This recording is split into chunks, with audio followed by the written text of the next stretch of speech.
Les amis, j'espère que vous allez tous bien. On se retrouve aujourd'hui avec une nouvelle vidéo d'actualité. On va parler d'Ilia Topuria, de John Jones, de Joachim Buckley, de Volkanovski. Les amis, vous allez voir que Volkanovski commence à en avoir marre de John Jones aussi. Et a pris la parole. Et il lui a même laissé un message directement. Donc pour le coup, j'ai été surpris que Volkanovski, parce que je connais pas Volka, après peut-être que je me trompe, on connaît pas Volka qui est dans les dramas, etc. Voilà. Dans mes souvenirs, peut-être qu'il a déjà cassé la tête à des gens ou mal parlé à des gens, etc. Mais je me rappelle pas. Et pour moi, Volka, c'est un mec coolax, qui se mêle pas des histoires des autres, etc. Mais là, vous allez voir qu'il prend à partie John Jones. On va parler de Dana White, de Kamaru Usman. On va faire un petit peu le tour des réseaux sociaux, les amis. Et on commence tout de suite avec une petite vidéo de Topuria. Attendez, je vous mets ça.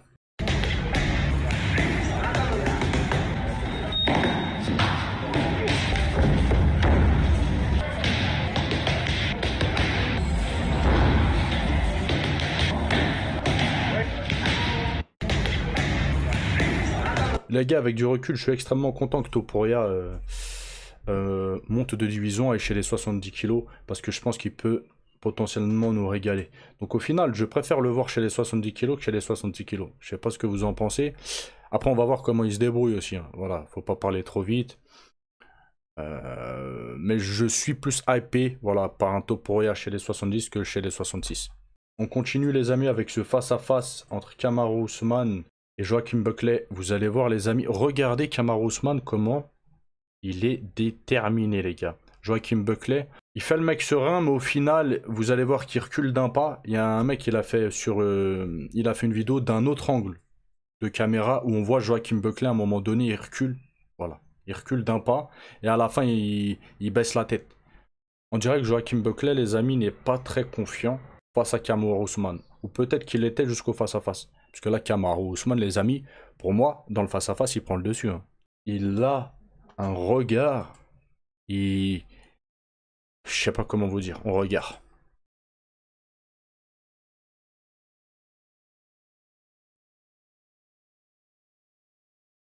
Regardez les yeux de Kamaru Usman.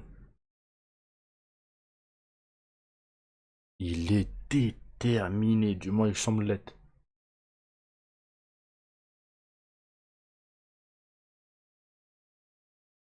Ah, les amis, il y en a pas mal qui sont pour Buckley. Moi, je suis pour Kamaru Usman, les amis. Voilà. Donc, bah, après, que le meilleur gagne. Hein. J'ai pas fait d'analyse sur le combat.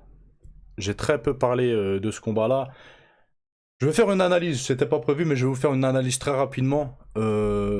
C'est simple, Kamaru Usman, faut qu'il ne laisse pas respirer Buckley dès les premières secondes. Faut même pas qu'il essaie de striker, faut qu'il use de sa lutte et qu'il l'amène au sol. Voilà.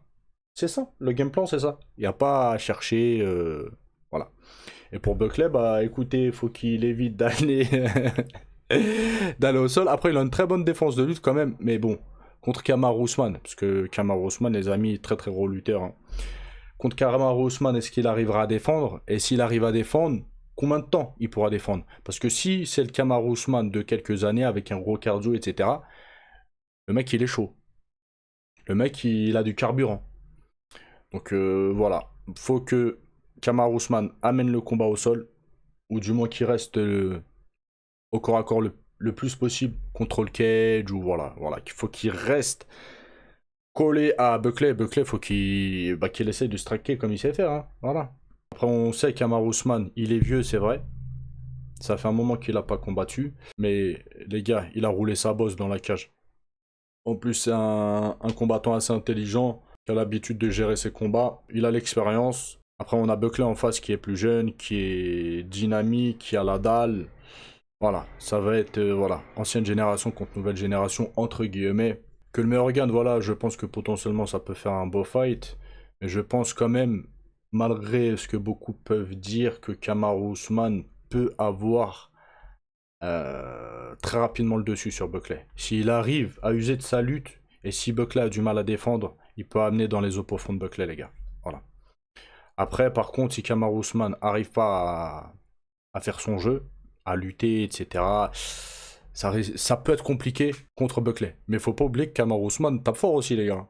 Et ouais les gars, ça il y en a beaucoup qui l'oublient, mais il boxe bien hein, Kamaru Usman. Ça a été un champion. Vous allez voir ce que Dana White a dit concernant justement Kamaru Usman.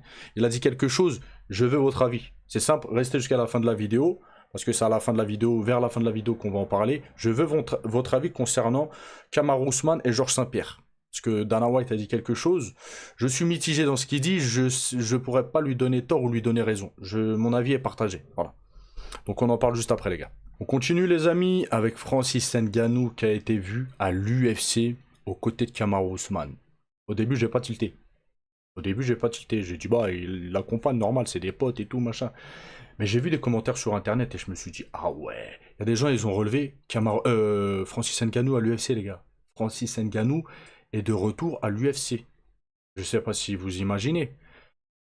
Il était en froid plus qu'en froid avec Dana White. Là, si Dana White l'autorise à venir, parce que si Dana White ne veut pas de lui, Francis Ngannou ne mettra pas un pied lors des conférences, lors des pesées. Il mettra pas un pied à l'UFC. Dana White, c'est le patron. D'accord? On a vu Dana White virer des athlètes qui combattaient le soir à l'UFC et qui les viraient de l'UFC directement. Comment il s'appelle l'autre, le Brésilien là le ouf là un petit peu. Là j'ai cet exemple là qui me vient à la tête. Il a combattu, dès qu'il a combattu, ils l'ont même pas laissé rentrer dans le vestiaire.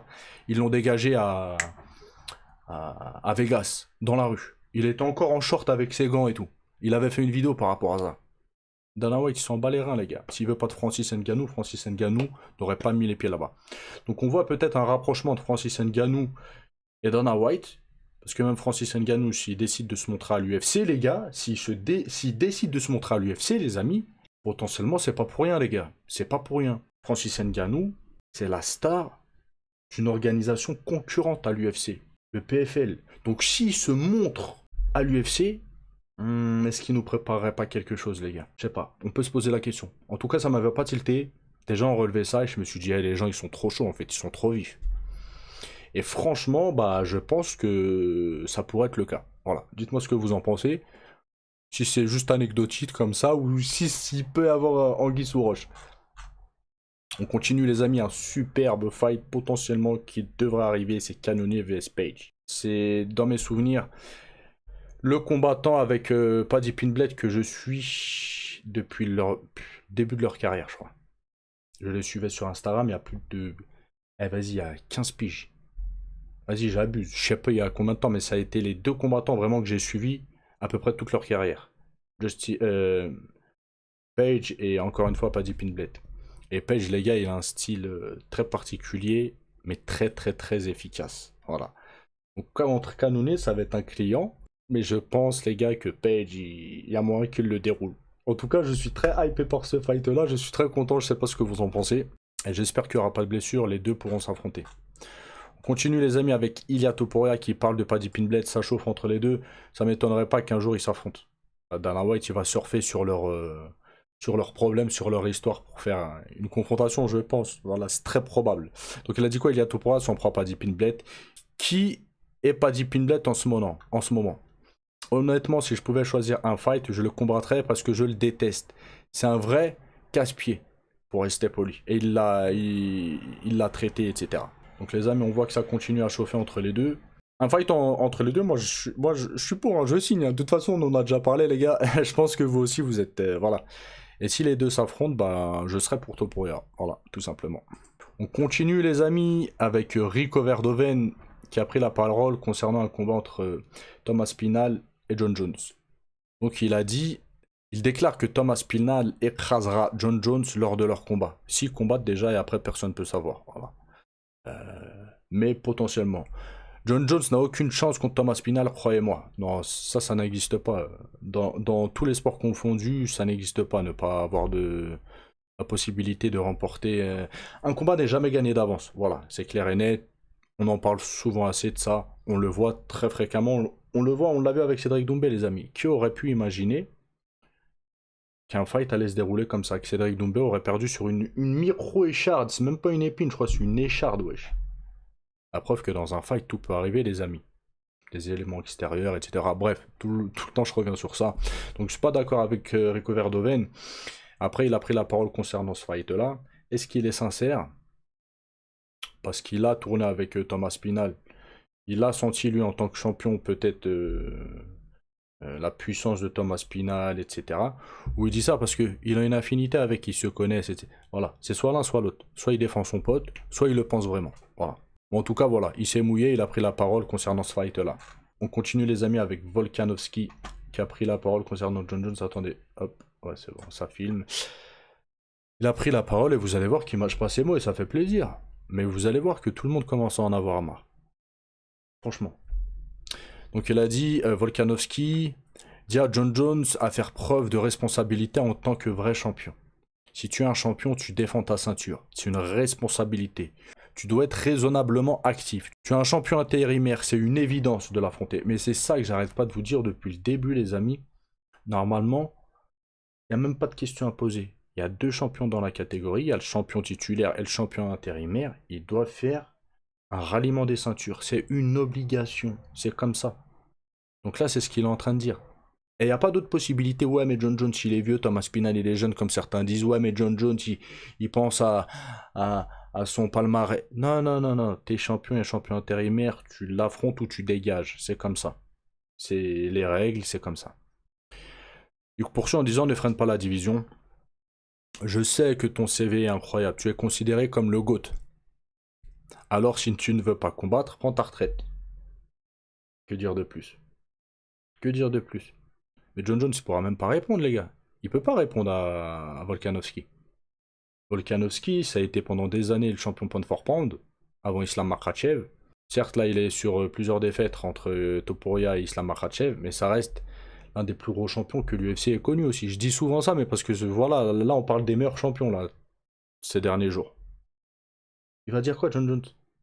C'est un champion. C'est un énorme champion qui fait une remontrance à un autre champion. Les gars, ça y est, les gens ils commencent à craquer, c'est bon. Même les champions actifs à l'UFC, ils en peuvent plus. Et John Jones, il n'est même pas dans la catégorie, même parce que c'est une évidence. On continue, les amis, avec Dana White, qui a parlé de Kamaru Usman. Il a dit quelque chose, j'aurais besoin de votre avis. Moi, je ne sais pas. Pour le coup, je sais pas. Donc il a dit, quand tu deviens champion des welter à l'UFC, tu dois affronter les mecs les plus dangereux du sport et tu dois te battre contre les meilleurs de ta division. C'est vrai. Il poursuit en disant, quand tu parles de Kamaru Usman, tu parles d'un gars qui est passé à travers tout ça. Tu ne peux pas aimer Kamaru Usman si tu veux, tu peux lui reprocher ce que tu veux, mais ce que tu peux pas nier, c'est qu'il a été le plus gros champion de tous les temps au moins de 77 kilos. Tu peux pas le nier. C'est ça, je ne sais pas. Selon vous, ça a été Georges Saint-Pierre ou Kamaru Usman? Moi, c'est ça que la question que je vous pose. Et justement, les amis, pourquoi je vous dis ça? Parce qu'il y en a qui se sont amusés. Imaginez, Prime Georges Saint-Pierre contre Prime Kamaru Usman.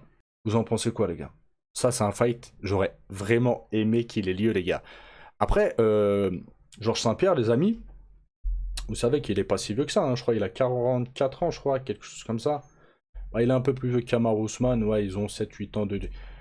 Mais aujourd'hui, il est très en forme. Il pourrait imaginer, imaginons, ils organisent un fight entre les deux. Ah, ce serait super. Et franchement, pour revenir, si les deux devaient s'affronter à leur prime, je sais pas. Je sais pas. Je pourrais pas me prononcer, les gars. Mon cœur, j'ai envie de dire Georges Saint-Pierre, mais est-ce que je suis pas biaisé? Ouais, donc je sais pas. Dites-moi en tout cas ce que vous en pensez. En tout cas, pour Dana White, voilà, c'est pas Georges Saint-Pierre, c'est Kamaru Usman. Voilà. Il s'est prononcé, il a dit les termes, voilà. Bref les amis, c'est tout pour aujourd'hui. N'oubliez pas de lâcher un petit like, un petit com. Je vous dis à la prochaine vidéo. Passez un bon samedi, profitez là, il y a le soleil. Ciao, ciao.